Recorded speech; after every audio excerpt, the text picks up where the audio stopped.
Sweet Christmas. Shout out to my birds.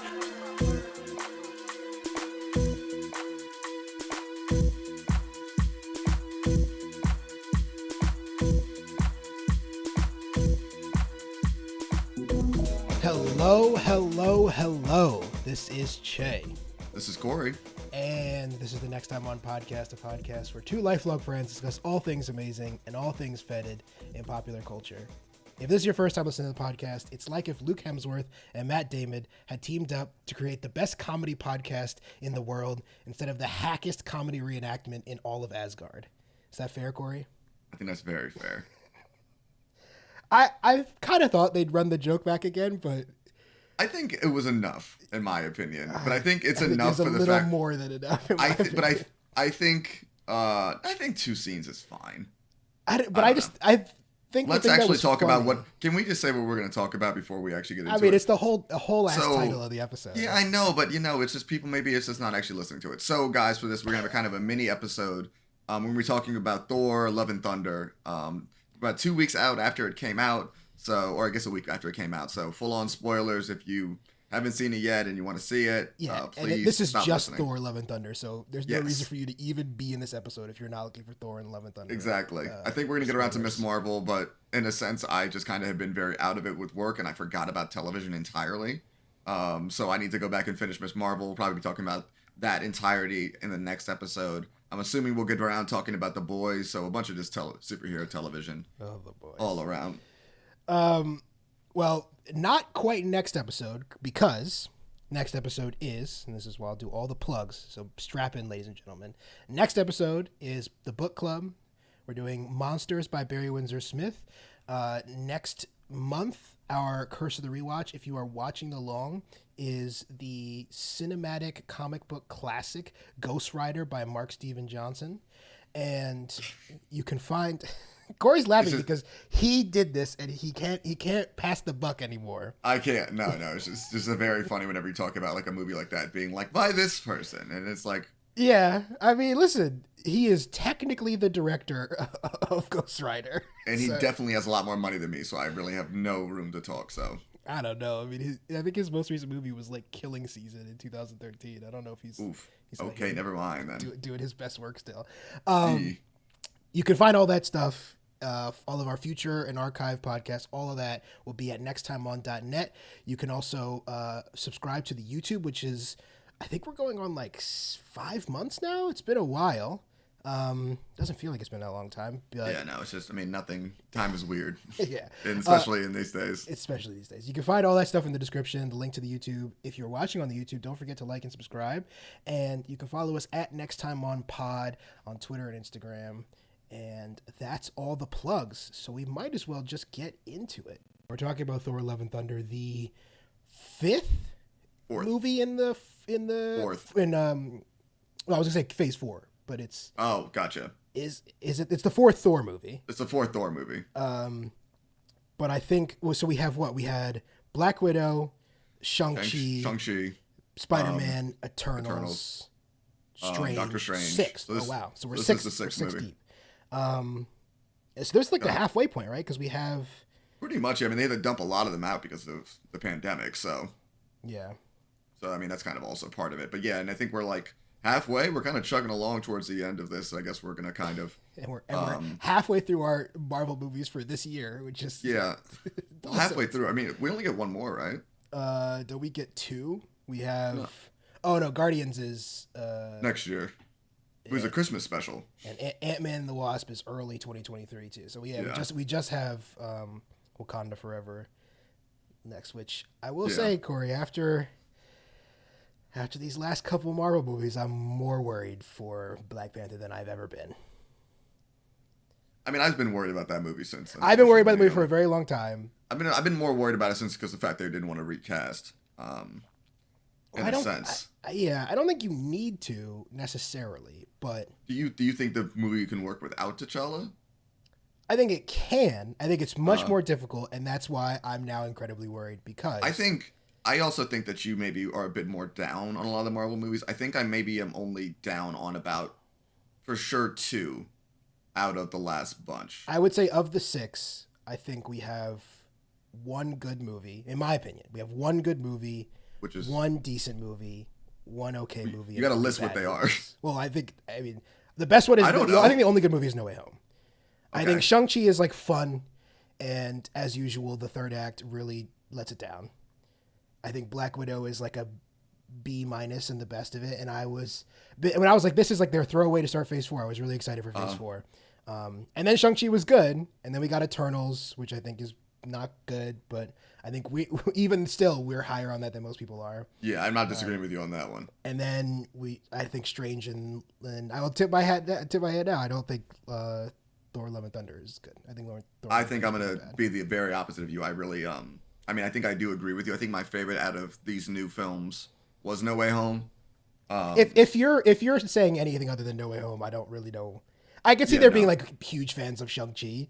But I really like Shang-Chi, and I didn't really mind the end of the third act because I just thought that insane visual of him basically flexing a giant demon monster to death was pretty cool. It's very visually spectacular. I'm not sure narratively or like even like structurally that action scene makes any sense. It's the more I thought about that scene too, which is like they just wanted to make an Iron Fist movie basically, or they just used Iron Fist as a character, which I mean is much better. Not just like another random white dude who just knows kung fu. I'm pretty okay with that. Yeah. I like Doctor Strange. I clearly like Doctor Strange more than you did.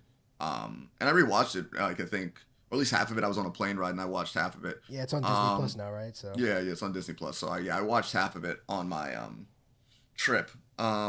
And I did like it. I liked it a lot. I liked it a lot on the way around again. Mm-hmm. And I really did. I think my thing is like I liked the first Doctor Strange a lot, and I think this is an improvement on that. But I think a lot of people are very down on the first Doctor Strange. I was surprised to see how many people didn't like that first one. I think that's like peak origin story. Yeah. Like churn for Marvel. That's when it felt like we'd hit like this formula for first movies, and they were. You mean a hero's journey? Yeah, I mean, and I think it hit its absolute peak, and then since then they've been much better about origin stories in Captain Marvel, which is like still to this day one of their like most C minus. Yeah, I was gonna be like, where are you going with this? I'm like, no, it's not. That's the thing is, it's not so bad that it's like. Hilarious. It's not a bad movie. It's just I can't be like I'm gonna watch that again though. I don't think I went back and watched Captain Marvel again. It's also like so forgettable. I don't remember anything about it except for like there's like a dog that eats people in it, and that's all I really remember. It's a cat. It's like okay, see, I don't even fucking remember what animal it was. Yeah, I think this is. I think we should talk more specifically about Love and Thunder. Yeah, I mean, I guess like I was having a conversation when I was walking out. I saw it with two friends. And one of them was like, it didn't really push like the Marvel narrative forward. And that's been the weirdest thing about Phase 4. So yeah, far and I think that's a very valid point to me. But at the same time, I'm like, maybe we don't need to do that right now. Maybe like, do you think we need to keep pushing the MCU machine? I think in a sense, the only thing that separates Marvel from other blockbusters and the reason it's been successful, at least for me, is that it's this incredible juggling feat of basically turning movies into serialized TV. And the fact that and we just listed the Phase 4 movies, essentially, other than No Way Home, you could probably have seen none of these movies and still know where the Marvel Universe is canonically. Like they're all pretty much I think Doctor Strange is going to end up coming back around. Yeah. I think that's going to be important. You can't really say it's what exactly right fucking now. But I mean, when we next see Doctor Strange feels like it might not be until the next Doctor Strange movie. Because I can't see him showing up in Wakanda Forever, Ant-Man and Wasp, Guardians of the Galaxy, The Marvels, or Fantastic Four, which is the rest of the films closing out Phase 4 here. But that's like 2 years, right? Basically, right? Fantastic Four still hasn't been announced. It's probably it's been announced. Holiday 2023. Well, sorry, an official date hasn't been announced. I think Ant-Man and the Wasp. I mean, that's going to be the first like inclusion of like Kang, and like, I mean, at least that's why I knew Jonathan Majors was cast as Kang, because he was cast for Ant-Man and the Wasp. Yeah. 2, 3, whatever. But even that, Kang is from Loki, right? Well, yeah, no, I mean, that's why it was very surprising to see. Well, he was announced for Ant-Man and the Wasp first, but yeah, no, he was from Loki. I mean, that's what his first on-screen appearance was, in Loki. I get the desire to give, and especially you look at the names of the directors that directed these first 6 movies, and you have a lot of like, I don't want to use auteurs because it's a very strong. I mean, Chloe Zhao did win an Oscar, but like you have people who have this like vision, and they sort of, for the first time in a while, get their own crack at a real Marvel movie. Like we talked about the thing about Doctor Strange that I did really like, although I'm not a huge fan of his directing style, but it felt like a Sam Raimi movie in a way that other Marvel movies hadn't up until that point. And even Eternals, which is like, I think clearly Chloe Zhao is like a little bit hamstrung by the desires of Disney, but that's the nature of the beast. That movie is shot very similarly to the way her other films are shot. Chloe Zhao had a vision in the way that people before her just wouldn't have had the same input up until then. I think even John Watts, who directed all 3 of the Tom Holland Spider-Man movies, gets to do more stuff, more Wattsian type stuff in No Way Home than he did in the first 2 movies. So I understand why they wanted to do this, like give this kind of a block sense of like movies to like to experiment. like kind of like I think that's like in a sense, and I kind of like in my at least I'm assuming. I mean, at this point, I trust Kevin Feige, and I'm sure he has a Feige that he has a plan. Which one is it? Because I actually have heard, which is why I keep saying both. in interviews say both. Yeah, I mean, I've heard. I feel like I hear Feig more than anything. Yeah. It looks like it's FEI, not FIE, so it makes me think Feig. Yeah. But yeah, so it's like, I think in a sense, at least what I feel like they're doing is at least like being like, this is where everyone's gonna be. Like we're kind of like, this is the groundwork. I mean, we have Doctor Strange who's gonna be fucking off with like Charlize Theron apparently. Spider-Man's poor again and parentless again. Super parentless, and he's just super duper sad, which is, always the best. Shang-Chi apparently is working with Wong, even though we don't really see him in Doctor Strange. Kind of a weird exclusion. Well, that was the other, that's the other thing. It's just there's not even like sort of head nods to the world, to the MCU around them. That's why I kind of wanted you to finish Miss Marvel, and we won't spoil it here. Yeah, there is a thing at the end of Miss Marvel. Yes, and I'm aware of that thing. Okay. Let's let's actually talk about the movie. Yeah, let's talk about. So we'll start with what you thought was good. What we thought was good. I have some good things to say about Thor: Love and Thunder. I shouldn't say I do too. I think I'm a lot higher on this than I think you're gonna be. Yes, I mean that's. If I'm giving this movie a grade, it's like a C-. Oh wow, that low? You just get Captain Marvel a C. Yeah. Wow. You know what? I shouldn't say it because the thing about Captain Marvel is I gave it a C because I can't remember the fucking movie, so maybe it's lower than that. But it's like in my brain, I remember it being so like milquetoast that it was like almost I forgot it as I walked out of the theater.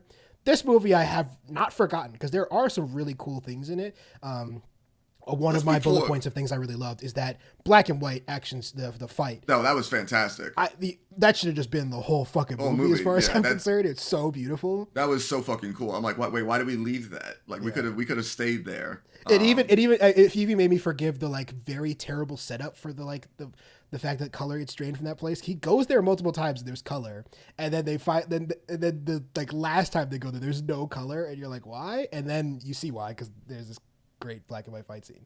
So narratively, I'm not sure it made any sense, but I don't give a shit. It was sometimes it's like really cool gorgeous. In the sense it's like really cool. Like at the beginning of the movie, Thor hops on his fucking and he rides like a fucking witch into battle, which is also more people who are shooting things in space should shoot action sequences on tiny planets. It's just it makes for very interesting and cool. That shot of Valkyrie like upside down, orbiting the planet for a second is great. In a weird way, I mean, I don't really know if this is going to agree. I feel like there was like a bit of like, I cannot believe I'm about to say, like a Rick and Morty influence into this movie on that. Because I feel like the tiny planet is like kind of like something I feel like I've seen in that show. Yeah. And the screaming goats is something that I feel like is like purely a joke. Well, the screaming goats are like sort of canon is the other weird thing. They are. I mean, no, they're canon from Norse mythology. Yeah. Although I don't think they scream. They don't know. I don't think they scream.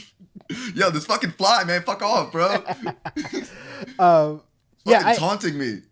I think Rick and Morty is actually, for me, a very apt parallel because I find Rick and Morty to be too on the note. It's like too in on the joke. And that is my biggest complaint about Thor: Love and Thunder is this is a movie that is like trying so hard to be a shtick. It's very weird because this is the first thing, and the people who know I love Taika Waititi. Basically, I think up until this point, his batting average is 1,000. Like Well, I mean, from, I saw him in Free Guy, so I gotta disagree with you on that. I'm talking about his weird cameo acting roles, and also, I don't hate Free Guy as much as you do, but of his movies, basically since Eagle versus Shark up until Thor: Love and Thunder, I thought it was like basically a trajectory of constant improvement. I love Boy, I think, and then obviously What We Do in the Shadows is a classic. Hunt for the Wilder People, and then Jojo Rabbit, his last movie before this, is I think just a masterpiece. And then it's funny, I'm not that high on JoJo. We never talked about that, but I'm not that high on JoJo. He's fucking incredible. I wanted to love that movie. I thought it was good. I'm not saying it's a bad movie. I just think it's comedic genius, which is why I was so shocked, like the fact that I didn't find this movie funny at all. To make Hitler, man, you should have been as drunk as I was. Oh, that's a different thing. Yeah, I saw Jojo Rabbit. No, yeah, that was very comedic genius on that. I just think like the fact that it's like such a daring. It's a brown person playing Hitler, which is just also very funny.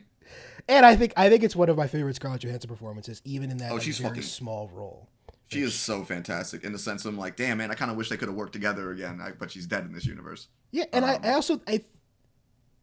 he usually has such a great grasp of like what works with actors, and he gets such great performances out of really small roles. Like I think other than in the series itself, Tom Hiddleston is at his best in Ragnarok. Yeah, when he's working along and he gets to play this duality. He is sorely missed. Yeah, he is sorely. And I realized it toward the end. I'm like, I do miss Loki working off of. I miss Chris Hemsworth and Tom Hiddleston being able to work off of each other. I think they really wanted Tessa Thompson to fill that role, and I love Tessa Thompson. Don't get me wrong. I don't think she has the same sort of chemistry with. It's like, and I'm a big fan of like deadpan characters, really, but like I don't understand because I mean clearly he was able to balance 4 characters in Ragnarok. Yeah. I don't necessarily think I don't see the problem of somehow because I mean even they make fun of like Loki dying over and over again. Like you could have brought him back. Tough look for I don't remember their names, so shout out to them. But they literally got that guy in the intro. All the other Asgardians who die in the movie. Oh yeah, they just when he names like Sif. And he's like Loki, he just like ignores the guy. Fucking. The Warriors 3, who are like very like in the comics, like Volstagg. I don't remember the. I didn't want to bother trying to name them because I know can't remember their names. One of them was played by Zachary Levi. I don't fucking know, but yeah, that's why they killed him. But only in quickly. one movie, which is really funny. Yeah, he wasn't in the last one. I think. I think he was. No, he wasn't. He wasn't in the first one, and then it was a bigger part in the second movie or something. And then they recast him to Zachary Levi, and then of course Zachary Levi goes to DC. So good for him. A bit of a glow up. Yeah, no, bit unceremonious for those 3 guys who got brutally murdered. Oh, sorry, we got a little distracted. Things we like. So, Corey, you want? What do you have? The goats. You can go back and forth, or I think Natalie Portman was something that I enjoyed in this. I see your face right now, so I think we might be disagreeing on that. I did like the way that they incorporated the Mighty Thor storyline. I thought that was a pretty I didn't really know how they were going to do it. And I think one of my biggest, things that worked. I like the Mighty Thor inclusion. You? Should I respond to that now or just say a good thing? Yeah, I saw your faces. Let's just get this over with. I like Natalie Portman's performance. I think she's still one of our best actors working right now. I think, as is the nature of Hollywood, she gets less and less interesting parts as time goes on for a lot of reasons that we don't need to discuss here. I don't understand why they did this to my boy Jason Aaron, because Mighty Thor is the best Marvel book of the last decade. That's true. And they fucking neutered it for B plot in a Thor movie. It made me angry, Corey. Well, I mean the entire. I mean they just put the 2 of them together. I mean, I think if you wanted to do the Mighty Thor plot, you just had to have killed off Thors, basically. I don't know. I think they couldn't. That's what I thought. I thought this was a passing of the torch movie from Chris Hemsworth to Natalie I didn't see that coming. Yeah, who was gonna do something else after this, and the fact that she'll be back. Will she? Valkyrie, dude. We read comics, man. She comes back as Valkyrie after she dies. I know, I think if Natalie Portman was interested in making more Marvel movies, they would not have killed her off in this. I think they would have left it. She's not dead. I mean, that's the character Valkyrie. Their job is to come from Valhalla to Earth. Yeah. She'll be back. I think she'll be back in the next Thor movie. in the or next next order. whatever, the next whatever they want to do, including Thor. We don't know. I think she'll be back. I guess I just don't. I mean, how long is Chris Hemsworth going to be playing Thor? I think he said until he wants to stop. He seems to. That's what he says, at least. I don't know. I mean, it's never really know what to do with these interviews, but he doesn't seem like he necessarily wants to get off the ride. I will be very interested to see if we get a Valkyrie plot as fast as you think we will. I read from the post-credit scene in Valhalla that there was like, here's this guy Heimdall that's basically out of the movies. We've sort of been confirmed we're not seeing Idris Elba again. And then we're like, here, she's in heaven. She's happy now. I just think their emphasis on I knew she was gonna go to Valhalla because they fucking mentioned Valhalla like 5 different times. Yes, it's pretty. And as soon as they start the Valhalla talk, I was like, oh, so Natalie Portman's not making it in this movie, which is crazy. I think, at least to me, they kept on emphasizing that Valkyrie was the last Valkyrie, and that they seem to have had a friendship, her and Jane. So I'm like, okay, so I think they're gonna restart the Valkyries, where the Valkyries come from, Valhalla. So I think Natalie Portman, who currently is in the comics as like Valkyrie, is probably going to be Valkyrie. By the way. And also Sif's back. Only got one arm, but Sif's back. Oh, Sif. What an absolutely abused character in the Thor universe. Fucking poor Sif. I mean, I did enjoy her scene of just kicking Loki in the balls for apparently an hour. Well, I think maybe many hours, but yeah. I mean, I guess that would change my opinion of like the handling of the storyline a little bit, but I just don't think the Jane Foster storyline is like effective in this movie. And a lot of that is because it's too silly. This movie is there's too many jokes.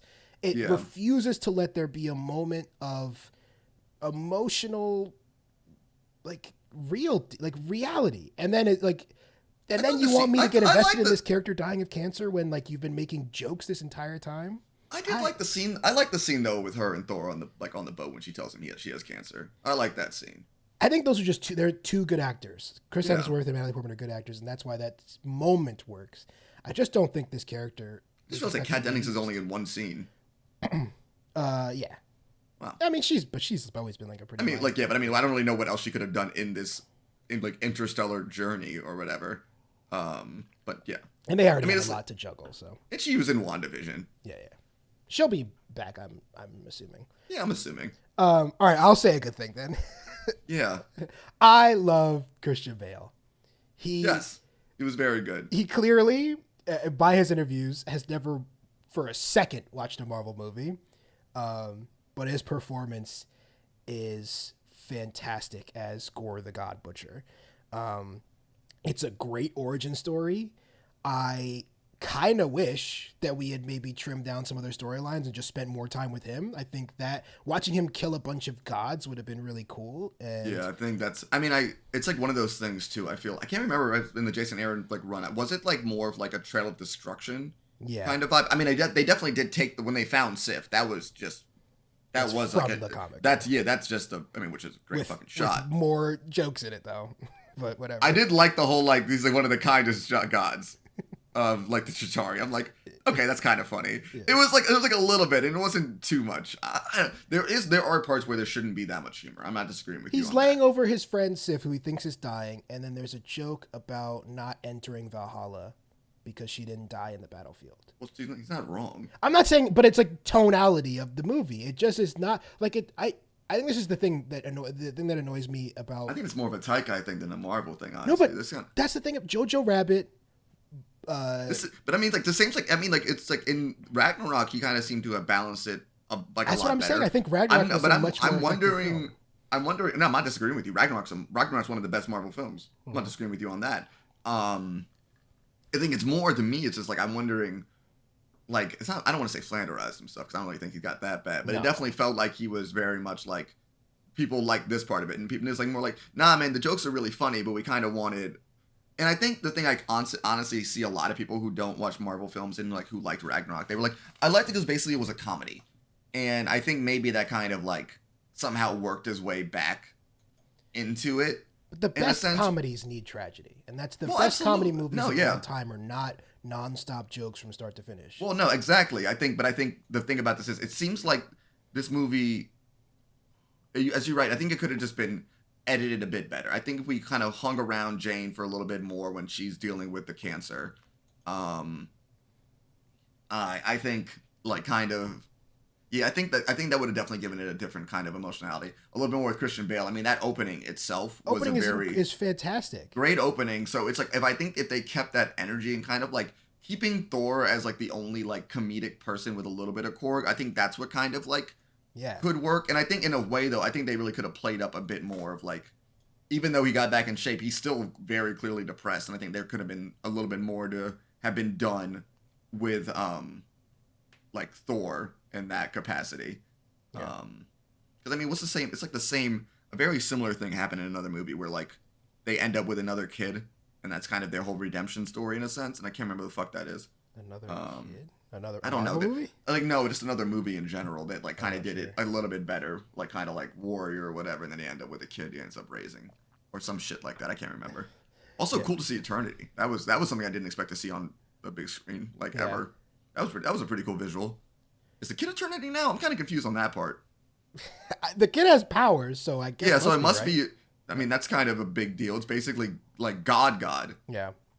Well, I guess they said it's like, or Korg says and again, even the like Korg voiceovers were so like they didn't let the joke rest for even a second. But he says in the final, when he's giving the story about Thor and his daughter, that she gets her powers like from a god and from eternity. So it's like maybe amalgamation of both, and she doesn't have the full power of eternity. Which would be very concerning if that child was. I also can't imagine. Like, I can't imagine that kid is like going to play into the Marvel plans going forward. Like she might. No, I don't. No, I think it was more like a nice ending for Thor, but I think definitely she would get quickly sidelined if there was an adventure. Yeah. It's I don't know. So next up, what do you have another thing you liked about this movie? Even though I think it. Hold on, let me think. Sorry, I was kind of just got lost in my thought with that one because I think Christian Bale was going to be my. Christian Bale is it's like a little A and B. His performance is really good, and yet Marvel continues to like have this weird villain problem where they don't know even when the performance is. You ain't getting Christian Bale more than one movie. No. But even like they just don't like in their own movie. They seem to like squander this amazing opportunity. Even like Kate Blanchett was incredible in Ragnarok, and I think even in that, I think she's underused. But that's a Marvel movie problem in general. I don't know, man. I mean, sometimes they do it well though, but like in this one, you're right though. They didn't do it very well. No. I think Thor Ragnarok. I honestly forget that Hel is the bad guy. It's more to me. It's just like I just remember the whole on the planet Hulk and Thor. Like that's to me the movie in a sense, essentially. Yeah. Well, it's a buddy cop movie, and I think I think a lot of like, and I think I want to say I like the visuals a lot in this. I thought it was a very like, I mean, I thought Ragnarok was really pretty. I thought this was like very well done VFX. Like I don't like it's like when you notice it's bad, and if it's VFX is good, you just don't pay attention to it. I kind of did like felt like this was like I was very much transported into this Interstellar, as I keep using that word, journey. Yeah, I think there is some really great production and VFX design in this one. I would have loved to see more of the what was it called? The place where the gods were meeting. Yeah, I was gonna say that was gonna be one of my things as well. But I was like, I guess like last note is like for my things. I thought the action in this movie was. I mean, Ragnarok rocked with the same action, but I thought this movie also did a very good job of action. And I know a scene that you will hate just because I know you as a person. As soon as like I saw it, I'm like, Che's gonna fucking hate this. But at the same time, I'm like, this is so stupid, and I love it. And it's the kids fighting at the end. And I was like, this is so... And I exactly, just like, ladies and gentlemen, this why you should go on the YouTube, because I was able to predict exactly just the face cut the kids out of the movie, and it's like an infinitely better piece of film. I'm not disagreeing with you there. I just kind of thought it was fun. It's also fun. But so Thor could give people the power of Thor? Why is this the first time we're hearing about this? You didn't want to use that when we were fighting Thanos? Listen. Was that okay? Wait, was it him giving his power, or was it him giving his power because he had the lightning bolt? I genuinely am asking. That could be a plot hole. I'm not disagreeing with you. I'm just wondering. I don't know. I mean, I thought it was from. I guess maybe it could be from the lightning bolt. He didn't have a hammer. He only had a lightning bolt. He didn't have the hammer, and this axe was currently trying to open a portal. So yes, the axe that he was. That was actually. I'm surprised how much I laughed at that bit, dude. The jealous axe, just kind of floating into screen. So it's just a good running bit. It's a good running bit. There's some bits in it that do work, and I'm not saying it's a completely unfunny movie. You said C-. I'm giving this movie a solid B at least to me. Like I think it's B. But I think also I give it such a low grade. It's like graded on a curve for me because I think this movie this was the movie I was basically most anticipating in Phase 4 by far. I think that's fair. Based on how good Ragnarok was, we just covered, I probably, if I haven't sat down and redone my list in a while, but I'd probably have it in my top 5 Marvel movies ever. I think that's what we kept it. I think that was where we ended up putting it. And there hasn't been anything really since that I think would knock it out of it. Yeah, no, so. I'm not disagreeing with you on that. And considering the run that Taika's on, and considering how much I love Chris Hemsworth, and how much I love Natalie Portman, who I think the fact that she was so misused in this movie is what makes me the most upset. It's what it is it's like this was 2 movies. It's like the Lakers 2021-2022 season. Can I pitch to you what I think I want this movie? Sure. What this movie should have been, or this? I want 2 movies basically. I think I want this movie, and then like you somehow dispose of. You have a movie with Gore versus Thor, and then at the end somehow Thor is indisposed. We have Jane coming into the next movie. And then we get Chris Hemsworth back in the 2nd act or 3rd act. Yeah. And I think that's like we kind of just play along the Mighty Thor run. I just realized something. I thought they just kind of... I swear to God, I saw someone got cast as like the big bad Roxxon dude, who's like the Exxon company in the Marvel Universe, who is run by a centaur. Mm-hmm. No, what's the Minotaur? Is run by the Minotaur. Fucking comics, man. And I just realized, like, I saw someone got cast in that role, and I guess they just dropped that subplot. Which is good. There's already a lot going on in this movie. There's a lot going on, but I guess like for a 2-hour runtime that actually feels rushed still, which is pretty no. I think there was a lot. I think there was a lot of things that was left on the cutting room floor. Well, I mean, considering the Guardians of the Galaxy like do a quick like run in and turn around in this movie, I think so. Were you surprised by that? I wasn't surprised by that at all. I was surprised. I didn't think they were going to be I thought that's what was going to happen. Honestly. No, but I thought it was either going to be in the movie or not in the movie. I didn't think there was going to be... We spent 30 minutes basically with them in this intro part. That Wasn't that long? 20 minutes. Maybe it's not quite 30, but that intro battle scene, the like him having his existential crisis, and then the weirdest pep talk ever by suddenly bad actor Chris Pratt. This is new to me. I've just finished the Terminal List, and he's really bad in it too. And he's really bad in the Terminal List too. I thought he was fine in this. I don't know, man. I don't know, man. You seem pretty down on this. You okay today? I'm fine. I'm okay. I'm having a great time. Honestly, to me, he was like, oh, you're more like the Star-Lord from the first Guardians of the Galaxy movie than like you've been as Star-Lord and Guardians of the Galaxy 2 and Infinity War. To me, I don't know. I could feel like, oh, you actually feel like a superhero kind of super character rather than basically the character from Parks and Recreation again. Yeah. But also, yes, The Terminal List is a very bad TV show, guys. I watched the first episode. I watched the first episode of it, Che, and I'm like, it's worse. Because you asked me if it did I watch it? I'm like, maybe it's not that bad, and I'm like, I'm just asking if you were going to watch it. Oh no, it was dog shit. I was not suggesting you watch it. I only like Amazon shows about tough white guys if it involves them just slapping the shit out of people. That's why Reacher is my show. It is actually insane that this show is somehow worse than Reacher. Whoa! Hold on. Reacher works because it's unintentionally a comedy. Yeah, that's what I said. It's a fucking meme. I'm excited for season 2. Terminal List is like the bad acting Olympics with Chris Pratt and Constance Wu acting across from each other. Two of like the worst current working actors in Hollywood, delivering the worst acting I've ever seen. Really. I haven't seen Constance Wu in anything in a long ass time. I was like honestly surprised really? to see I'm haunted by her. She shows up in all of the things I like and I hate it. I think she's so awful. That is the worst. So, anything else good to say about Thor? I don't really think we said anything good or bad. No, we did. You like Natalie Portman. We talked about the bad more than anything. Well, I'm trying not to respond, but it'd be weird if I waited. You have, but I'm saying I feel like I think I like the Pantheon City.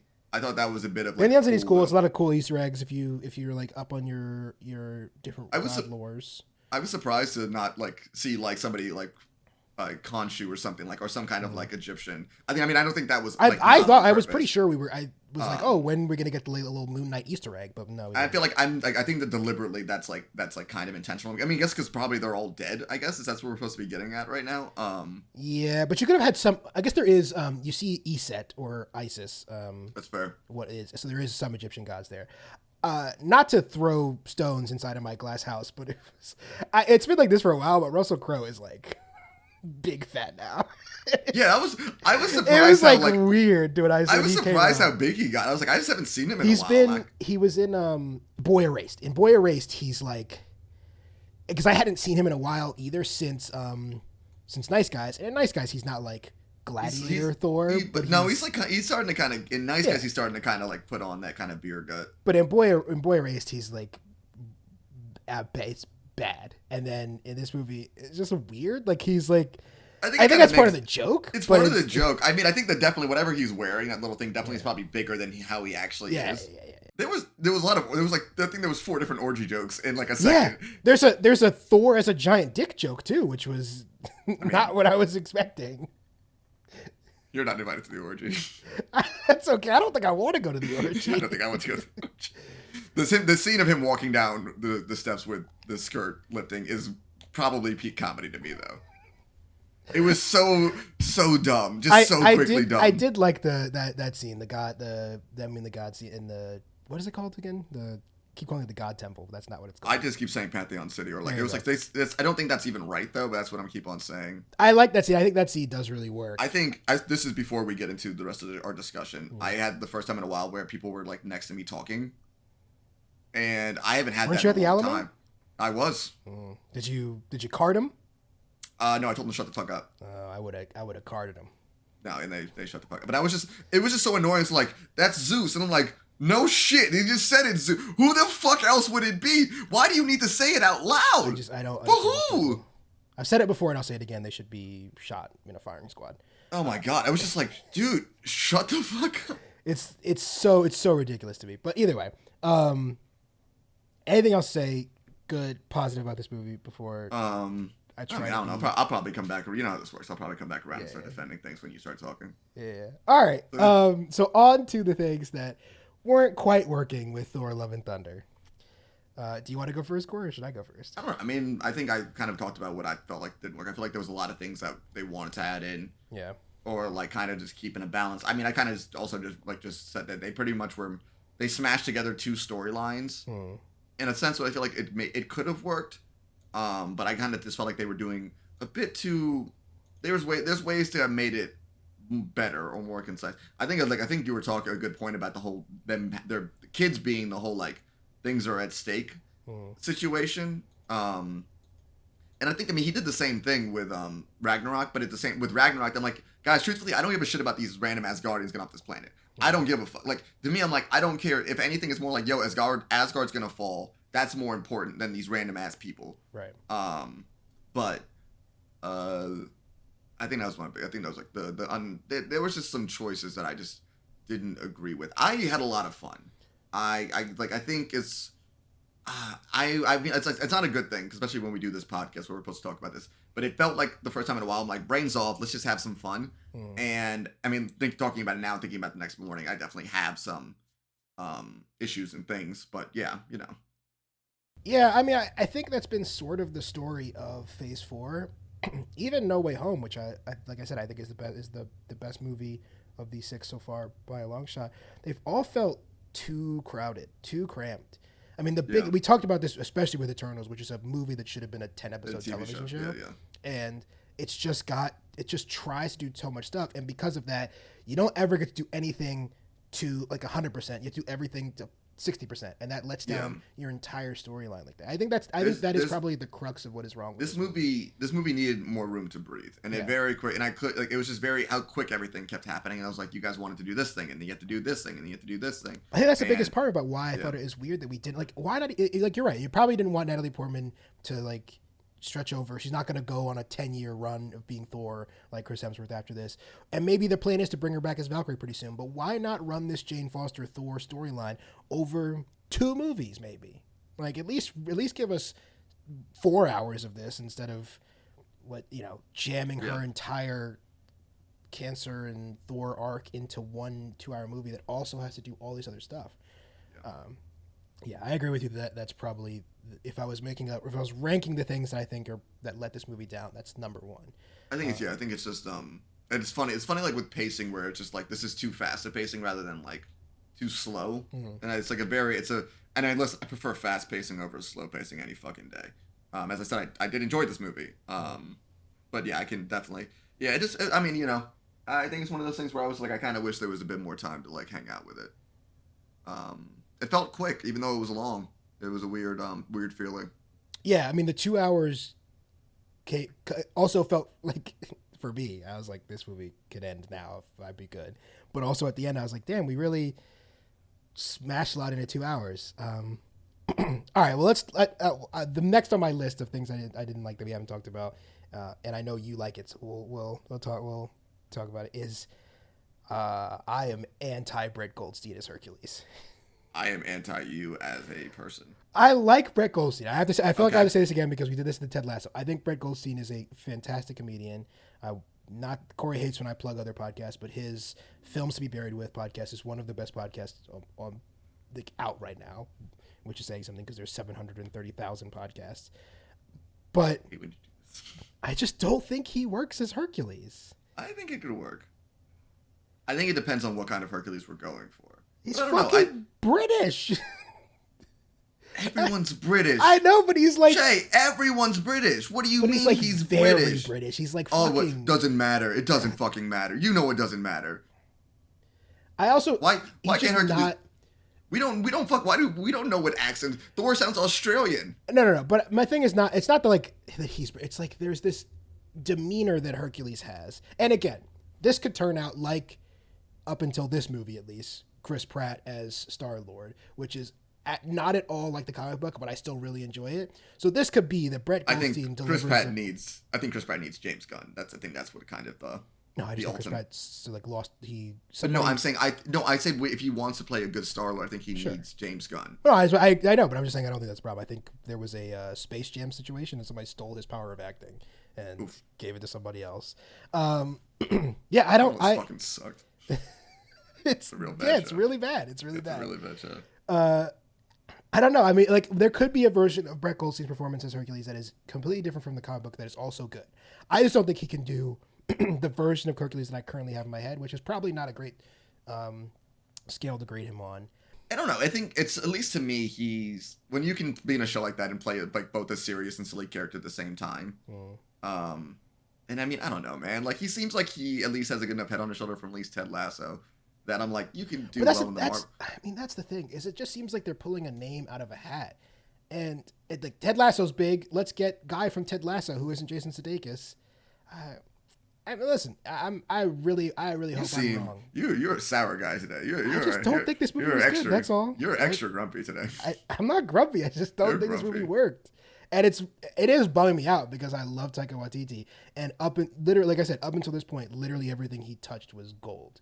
Even the day after I watched Thor: Love and Thunder in the theater, I came home and watched the premiere of What We Do in the Shadows season 3, which is great. And he's like, again, it's just like everything else he's managed to create is fantastic. I don't know. I think he's trying to do too much in this. I don't know. I mean, listen, we don't know how he's gonna do from the 1 second we saw.